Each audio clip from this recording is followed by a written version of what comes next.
What's up, Tiger fans? Hope you're having a great snow day. I hope you're like me and can't wait for this crowd to be out of the way. And I hate snow. I hate everything about it. I hate ice. You know, but I think everybody kind of feels this way. About this time. A day of it's great, but after that, everybody's done with it. I am Zach Lentz, joining us always by Brad Singer, Jason Priester, and a new face is joining us for Death Valley Daily, Will Vandervoort. Will, say hey, everybody. Yeah, hey, thanks for having me. And this is an ugly face. This is a face definitely made for podcasts and radio, not for doing this. So I apologize to all of you out there that have to look at this while you're doing this show, or watching this show, I should say. No. Well, Brad, you're the host. I've been promoted. Yes, welcome to Death Valley Daily. I'm Brad Singham. He's Will Vandervoort. He's Jason Priester. Yeah, no, it's great to have Will here on the show and working with us on the website. I know a lot of you already know Will and who he is and his background, and he's a tremendous writer and a reporter. So we're really glad and thankful to have him on. Zach's back, so I have been demoted as host. I give it back over to Mr. Lentz. Yes, I am. I'm back like cooked crack. So let's dive into this thing. All right, so Dabo Swinney's caught a lot of flack over the last year and a half with his stance on the transfer portal and think it's not a great idea. However, he dipped his toe into the portal for the first time yesterday, getting a commitment from former Tiger quarterback Hunter Johnson, who makes a return to the Tigers after leaving in 2018 to head to Northwestern. Guys, are you surprised by this move, or are you happy that Dabo finally made the move to the portal, or do you think the signals that maybe a change in philosophy for him? I don't know if I'm ready to go that far with all of it. What I am glad to see is that Dabo is got a little bit of troll in him. We always knew he had the ability to be a troll. I mean, what other way to kick off the transfer portal era at Clemson with getting a guy who's already been at Clemson? That is the ultimate troll. Folks, he did this for you. Okay? He did this for all of you out there who complain all the time that Dabo doesn't use the transfer portal. And he made sure his first guy was one that would absolutely change nothing in terms of your thoughts on Dabo of the transfer portal. But overall, I think it's a great move for Clemson and for Hunter Johnson. He's not coming in here to be a superstar. He's not coming here to be a starter. He's going to come in here to play a certain role and help this young quarterback room. To me, it's a win-win situation for both sides. But the storyline to me is that Dabo's just got that little bit of troll in him here, folks. Yeah, I agree with Brad on everything you just said. I kind of chuckled when the news broke yesterday, and I was like, "Are you kidding me? Really?" Hunter Johnson. Not that nothing wrong with Hunter Johnson. I think you get that other third guy in there, third scholarship kind of quarterback you can trust if he has to play. But it was the same time. It's like, he brings in a guy who understands the Clemson culture, who's a Clemson guy originally, and really hated to leave Clemson, but he left because he saw the writing on the wall with Trevor Lawrence back in 2018. So this is just another way Dabo's like, I went to the transfer portal. What do y'all think? And kind of, like Brad said, kind of a little troll to the Clemson fans and the Clemson media a little bit, bringing in his guy. Yeah, I love the little ironic twist on this thing as Dabo Swinney's first transfer guy is a guy that actually transferred out of the program. I mean, like y'all said, the little troll spin on it, you just can't beat that. But I'm like y'all, I think this is a win-win for Hunter Johnson and the program. The quarterback room gets another arm. It was lacking a little bit of depth there. You get that with Hunter Johnson. He brings some experience and some leadership to that room that it otherwise might have been lacking. Win-win both sides. Is anybody surprised that they did get a quarterback? Because Brandon Streeter said back several weeks ago they were not going to use the portal to get a quarterback. I didn't buy it then, and I said that publicly that I didn't buy it. Anybody else surprised that Clemson did go get a portal QB? I think after the shows this year, I wasn't surprised. I mean, I like you, I wasn't buying what Brandon Streeter was selling simply because the shows this season. I mean, and if you're going to rely on a true freshman and Cade Covenant to come in and play significant snaps, the issue is, I mean, everybody wants to say he's the next Trevor Lawrence, but generational talents are just that, generational talents. The ability for a quarterback to come in and play immediately at the level that Trevor Lawrence did is rare. And really, I mean, really, it's an anomaly. So I think him going out and getting a quarterback, whether it's Johnson or another guy, they can come in, kind of provide some leadership, kind of provide some stability, and more than that, kind of provide that senior kind of mentor for these guys. It didn't surprise me at all. I'm not sure about the other guys, but for me, it was a no-brainer for him to go out and find a quarterback for his first one. He so happened to be Hunter Johnson, so I think it's great. Yeah, I wasn't surprised that he went for quarterback either. And I was like you, Brad. I didn't buy it when Streeter said that to us a few weeks back. Just didn't sound like that was something they needed to do, because I thought there was an issue at times last year with the lack of leadership in the quarterback room. And I think you needed somebody with veteran experience in there that could show some guidance during some tough times, or maybe somebody who's played the game and has played in big significant games and can provide DJ and Cade some experience about what he's seen and from the sideline, and maybe kind of help them that maybe, especially with Streeter now going to be up in the box, they're going to need that, right? They're going to need that kind of extra guy on the field to kind of help with what things are seeing. So I didn't buy it. I thought they were going to go out and get a veteran quarterback, a guy they didn't expect to compete, but a guy they thought could come in and help the team from a leadership standpoint and a coaching standpoint, if you will, having another coach on the field, if you will. Yeah, as Jason can speak to, there's a lot of spots open. They had the roster spots. Yeah, I wasn't surprised either, not totally. A little surprised with who it was, but not surprised at all that they brought in a quarterback. I kind of figured if they could find the right guy, the guy that's checked all the boxes off that they wanted to check off, that they would bring in another arm, and I wasn't surprised at all. Yeah, kind of keeping the same tone, the last month or so it's kind of been a different one around the Clemson program. You look at the recruiting success they've had over the past few years, then to see a bunch of guys kind of jumping ship. Jason, you're a recruiting expert. I mean, is there any chance or any time that you are starting to worry about this class of 2022?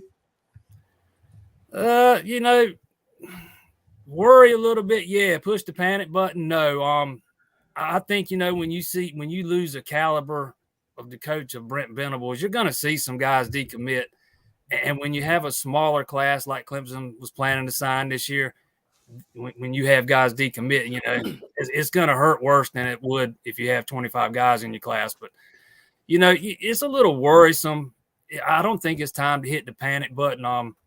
I think all things considered, they've kind of bounced back, and it looks like they're going to finish okay with this class. It's not going to be full of blue chip guys. They're not going to replace all four of those guys with 4 and 5 star players, but they're going to bring in some guys that they think they can develop over time. It could have been a lot worse than what it might end up being.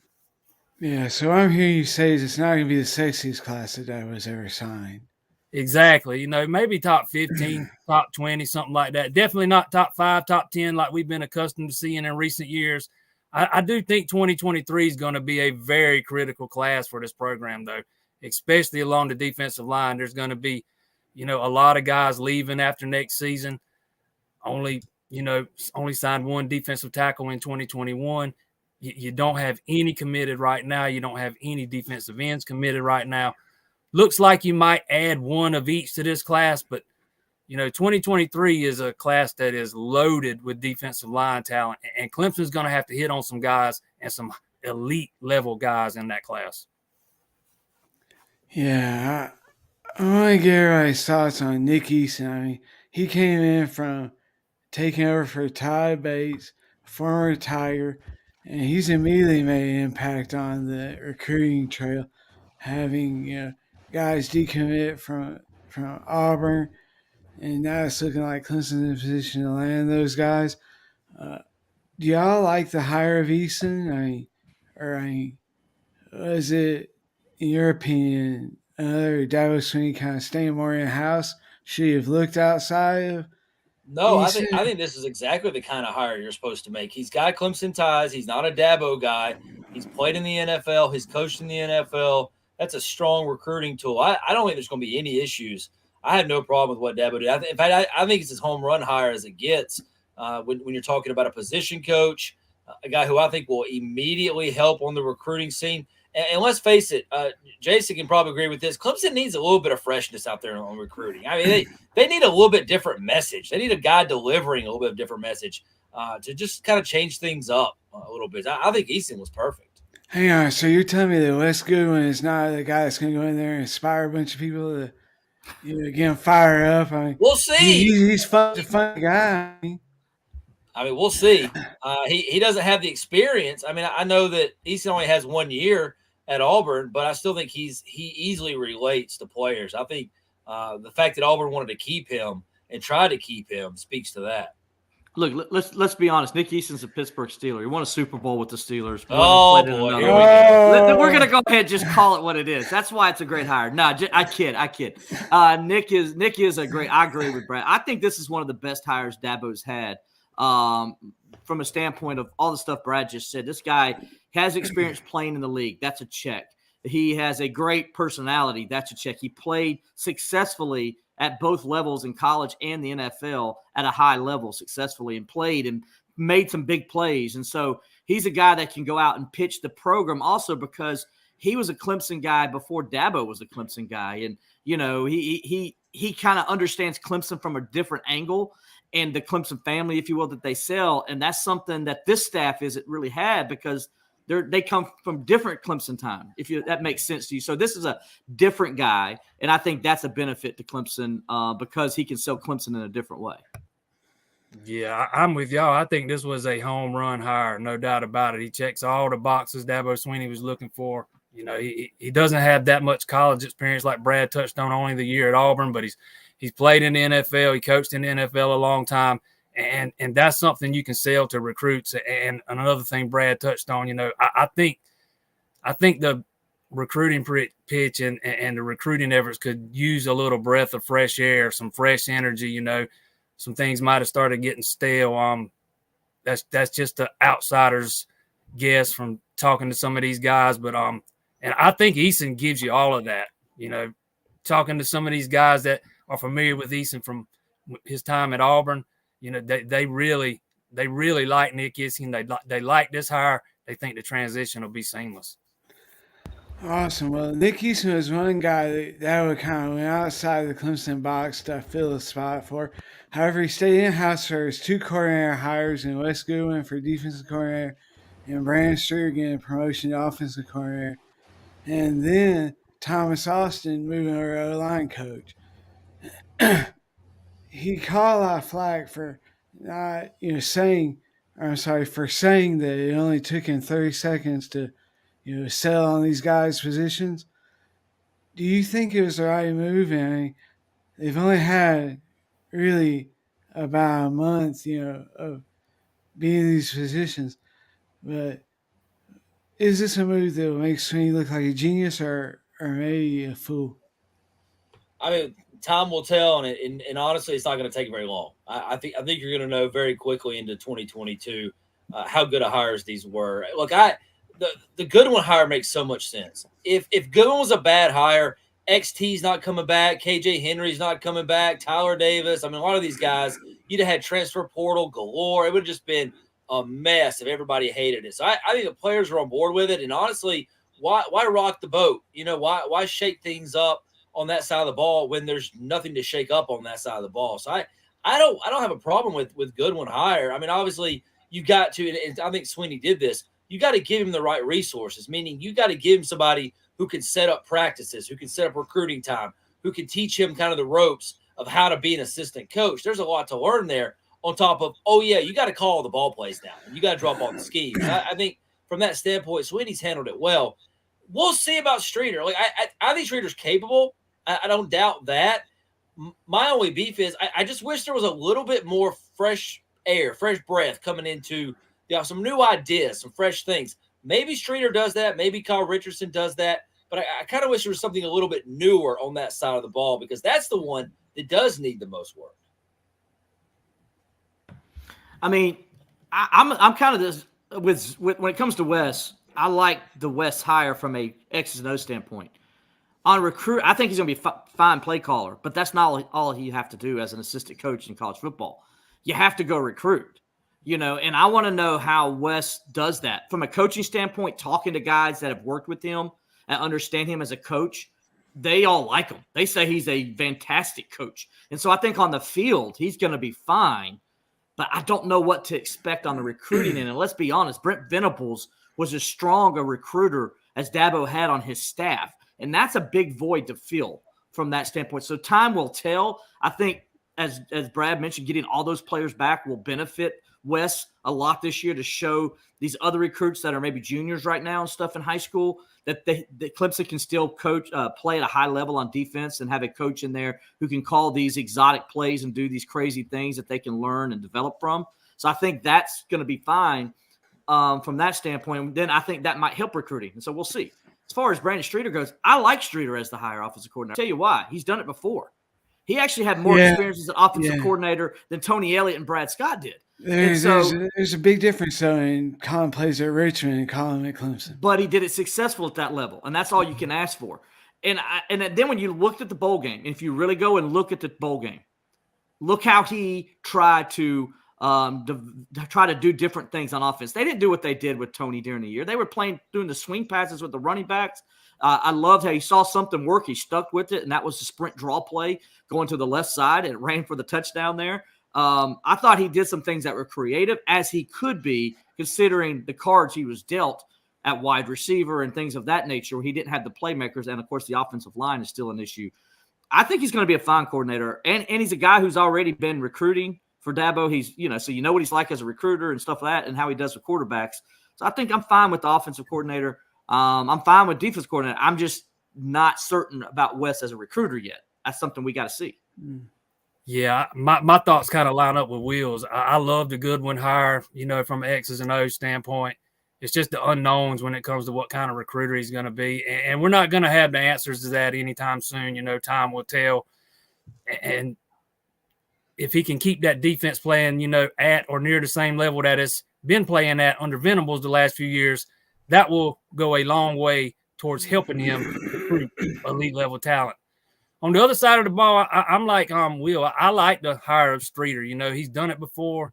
He's got a lot of experience calling plays, running his own offense. Having said that, I do think the offense is in need of some fresh ideas and fresh eyes. And hopefully Streeter will provide some of that. And my hope is that Kyle Richardson will provide a lot of that too. He ran that air raid offense when he was a head coach in the high school ranks. So hopefully Clemson gets some of the fresh ideas on the offensive side of the ball with these two guys now running the show. Awesome. Now we're joined by our special guest, Clemson head baseball coach Monte Lee. Monte, how are you? I'm doing great, guys. Can you hear me? Yeah, we got you.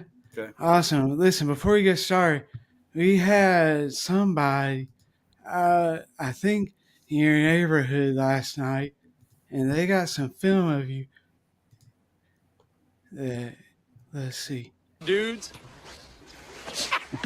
let her rip, ain't pen.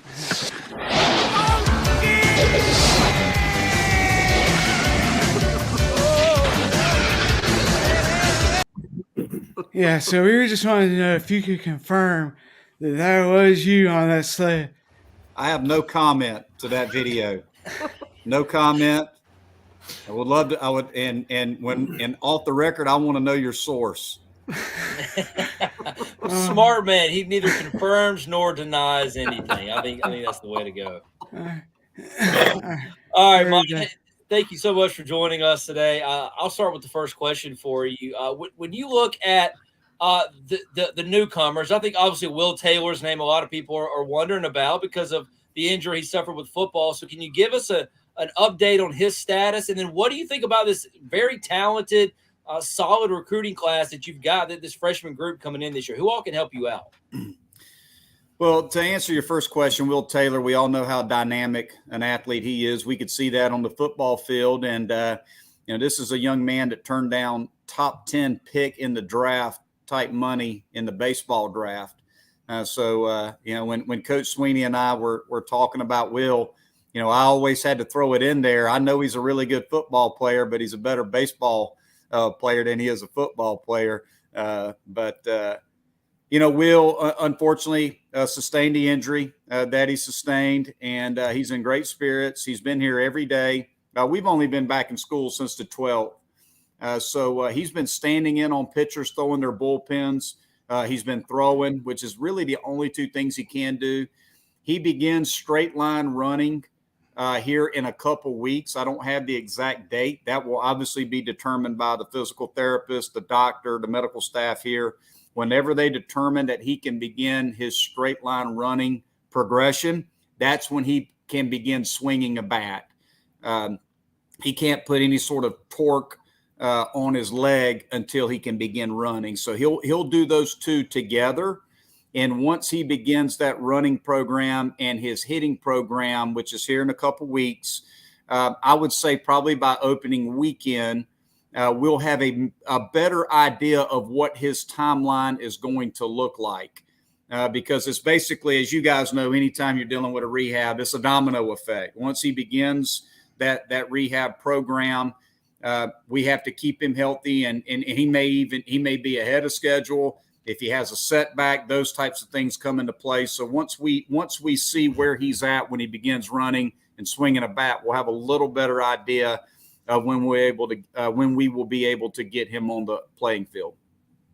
And then as far as our recruiting class, look, it was arguably one of the top 10 recruiting classes in the country by many publications. There's a number of guys in this recruiting class that we feel like are going to help us right away. Several arms, several position players, and be more than happy to talk about some of those guys, if you'd like me to. The guys that stand out for me right now on the pitching side, Jay Deal, right-handed pitcher out of Tennessee, 6'6", 240 pounds, up to 96 in the fall. Big time competitor, 3-pitch mix. Feel like he's got a chance to really help us. Could start, could pitch out of the bullpen. Billy Barlow, young man out of the Myrtle Beach area. Really heavy sinking fastball up to 94, 95. Good slider, good changeup. Could start or pitch out of the pen. Casey Talent is probably the most polished guy that we brought in. Young man out of Hart County, Georgia. Upper 80s, low 90s, fastball, 3-pitch mix, but just a strike throwing machine. He's going to pitch a lot for us this year. I think it'll be more out of the bullpen. Rocco Reed, lefty, out of the Greenville area. A lot of guys compared him. A lot of scouts compared him to Charlie Barnes out of high school. So Rocco didn't get to pitch much for us in the fall. Had an injury, not an arm injury, but was out for a good portion of the fall. So he didn't get a chance to pitch for us very much, but we have a lot to look forward to out of Rocco as well. And we need some left-handed depth. So really like those arms. On the position player side, a young man he was actually rehabbing this fall. He'll play for us starting up here in a couple weeks when we start, or next week when we start intersquads, is Billy Hammick, right-handed hitter, tremendous amount of power. Profiles as a corner infielder. Feel like he's got a chance to help us. A couple transfers that we brought in. Ben Blackwell, true shortstop, was the starting shortstop at the University of Dayton the last couple years. He's looked really, really good at shortstop. And Tyler Corbett, grad transfer from the Citadels, and also SoCon player at second base. He's just a gritty, blue-collar, tough kid that can really play the game of baseball. Those two guys on the position player side in that freshman group have stood out. And we lost a lot position player wise last year, the Hackenbergs and the Parkers and Teodosio and Kier Meredith. But I'll be honest with you. You look at Max Wagner is a big time prospect, had a great summer in the Northwoods League. Briar Hawkins had the best fall that he's had since he's been here. He's played a lot of baseball for us, can play third or first base. We've got Caden Grice, one of the best hitters in the country at first base. Caden can also play the outfield. Again, two guys in the middle of the field that have been all-conference players in the leagues that they're coming from. Now, we know it's not the ACC, but they've played a lot of quality baseball in their time and they're veterans. We've moved Dylan Brewer over to center field. Dylan could play center and right. Dylan's one of the most talented players in our league. He's just got to be able to put it all together. Chad Ferry looks really good in left field. The catching position, honestly, the best player that played for us in the fall was Cooper Ingle, who didn't play a lot for us last year because we had Hackenberg and French. And, Ingles was right at a 500 on base percentage guy in the fall. He doesn't strike out, hits the ball to all fields. I think he's got a chance to be an all ACC caliber player. He can catch, he can play left field. And then you got French. Jonathan played a lot for us last year, has some power, is a veteran now for us in the third year in the program. So we like our team. We just have a lot of guys that haven't played a ton for us. Those guys are going to have to get acclimated quickly. When we play Indiana, we're not doing ourselves any favors playing a team like Indiana first weekend, but we really like our group. One of the things that stands out to me about our team, January 3rd, our guys came back for voluntary workouts, and every player on the roster was here. For 9 days before school started, every guy was here training hard, working hard. We're in great shape. We feel very good about where we're at right now. And hopefully, we can stay lucky and keep these guys healthy over the next few weeks. And we got to try to make some adjustments with the weather, just trying to get our workouts in. But we feel very good about where we're at.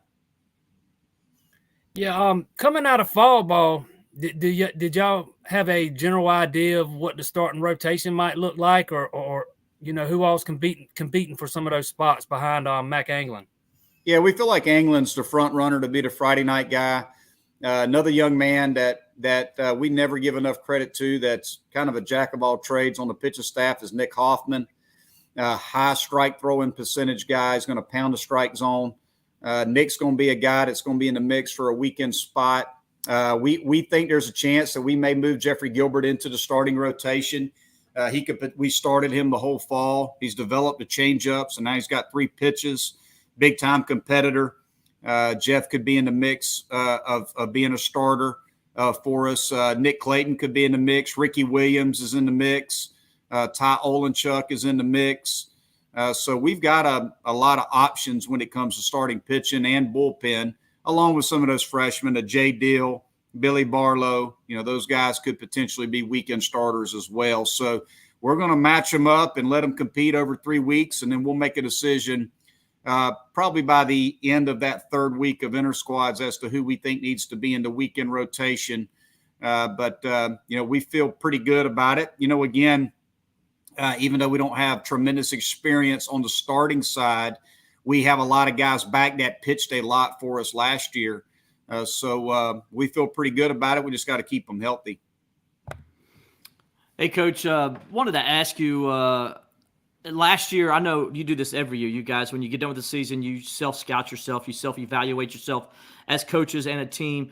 When you coaches went back and looked at last year and you looked at yourselves and you broke it down, what did you discover? And then, Monte, what do you need to do to help this team this year with those things that you discovered? I think the main thing for us is what hurt us last year.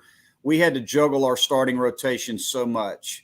Everybody has to deal with injuries. So, that's not an excuse. But we were really unable to establish ourselves on the starting pitching and bullpen side because we had to move some guys around. We lost Davis Sharp for a good portion of the season. We didn't have Keyshawn Askew start until about 4 weeks into the season. We had to move Hoffman in and out of the rotation. We got Anglin from one of our better relievers, moved him into a starting role, and then he was out for a couple weeks and had to bring him back slowly. So, the injuries hurt us last year because we had to juggle our starting rotation so much. My goal for this year is for us to have a starting rotation that we stick with and that we run with, hopefully for the whole season, where we can keep our roles out of the bullpen the same and consistent, where we can keep our starting rotation the same and consistent. From a lineup standpoint, hopefully we can do the same thing. where, we feel like there may be a couple of platoon options in a couple different positions. But for the most part, can we run the same 9, 10, 11 guys out there lineup wise where we can gain some consistency? Look, I talked to just about every head coach that I know who's went through tough seasons. And one of the things that they all told me was, number one, you got to be yourself. Go back to what you believe in. A lot of times when you have a tough season, you're very, very reactionary. You try a lot of different lineup combinations, a lot of different pitching combinations, trying to find the answer. When sometimes the answer is sticking with one lineup and sticking with the guys that you're using to gain some consistency and take some pressure off of themselves. I talked to Elliott Avant. Just to use an example, when we played NC State and we beat NC State 2 out of 3, they were 1-8 in ACC play at that point. And then after they played us, they got on a roll. And I called Elliott after they got back from Omaha because you could see the talent that they had on the field even when we played them. But they were not playing great baseball.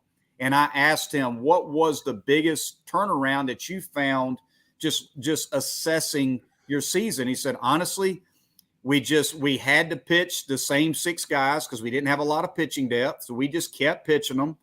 And we decided that this is our starting 9. Let's run that starting 9 out there and just play these guys and quit trying to tinker with the lineup so much. And the guys knew who was playing when they came to the ballpark.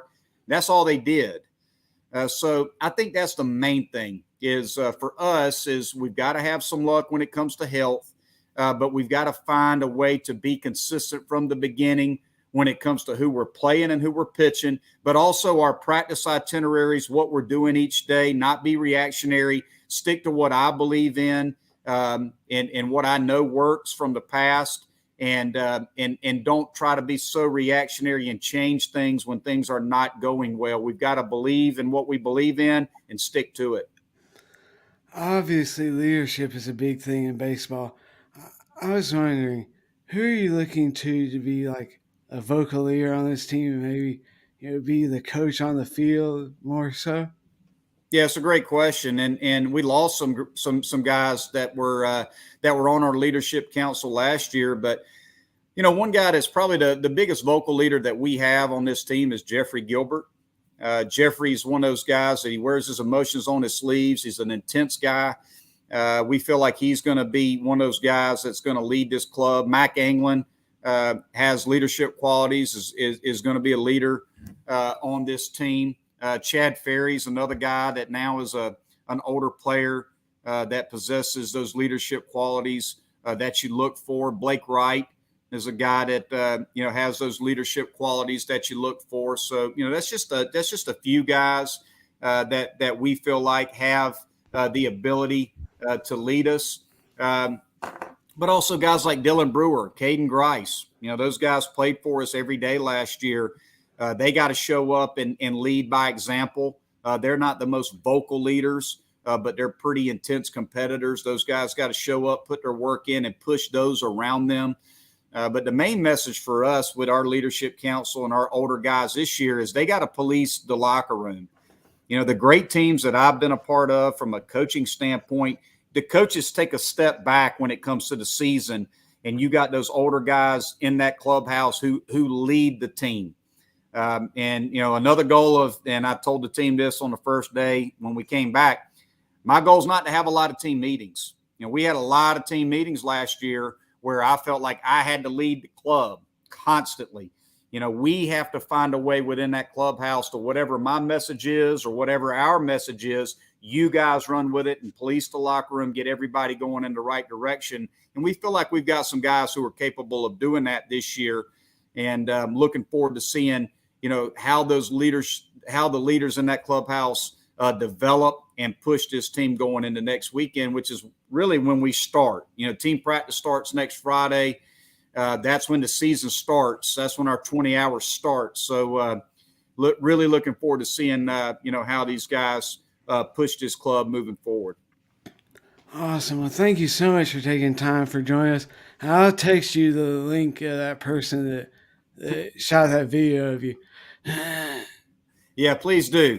I need to have an off the record conversation with whoever it is.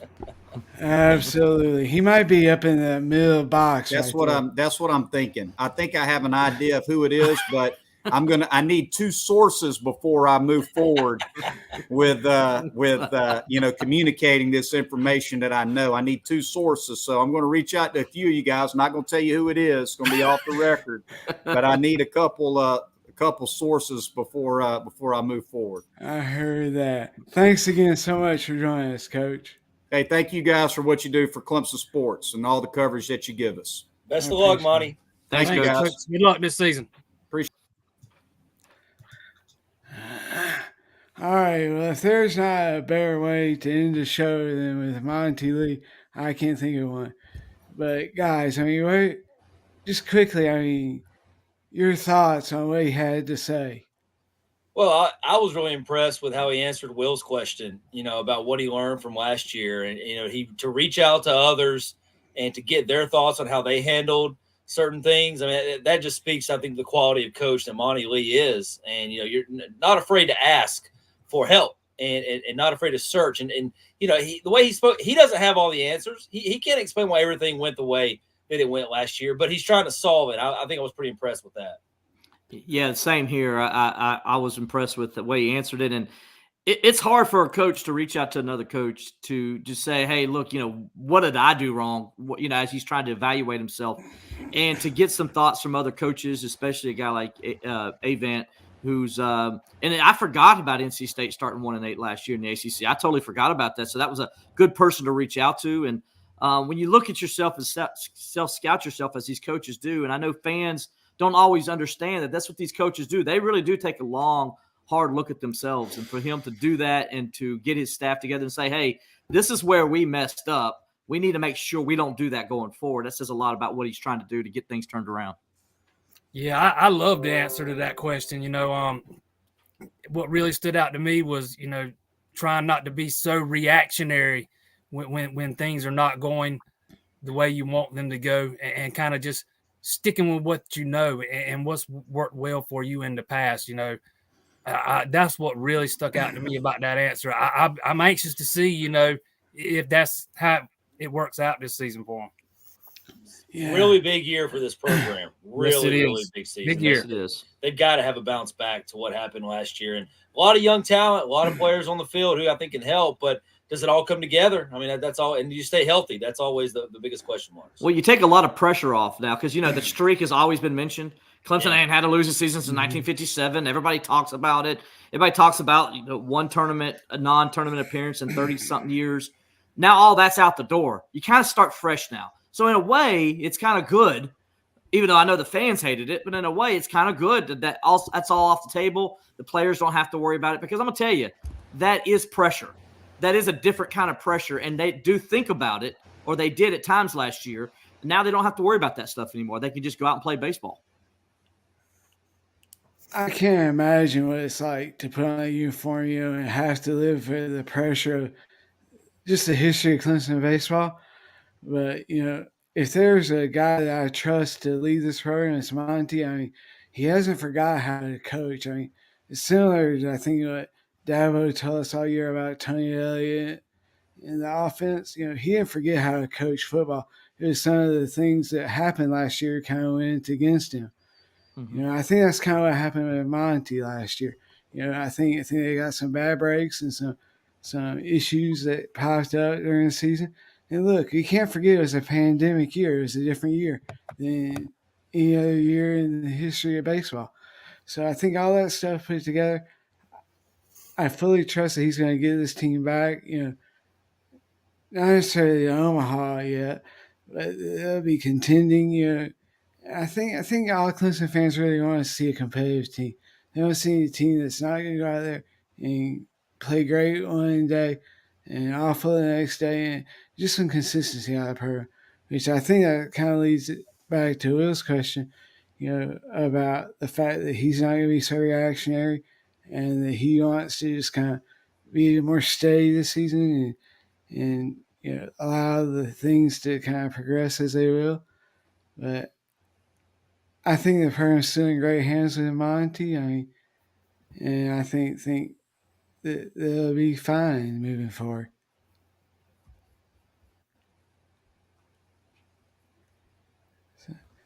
All right.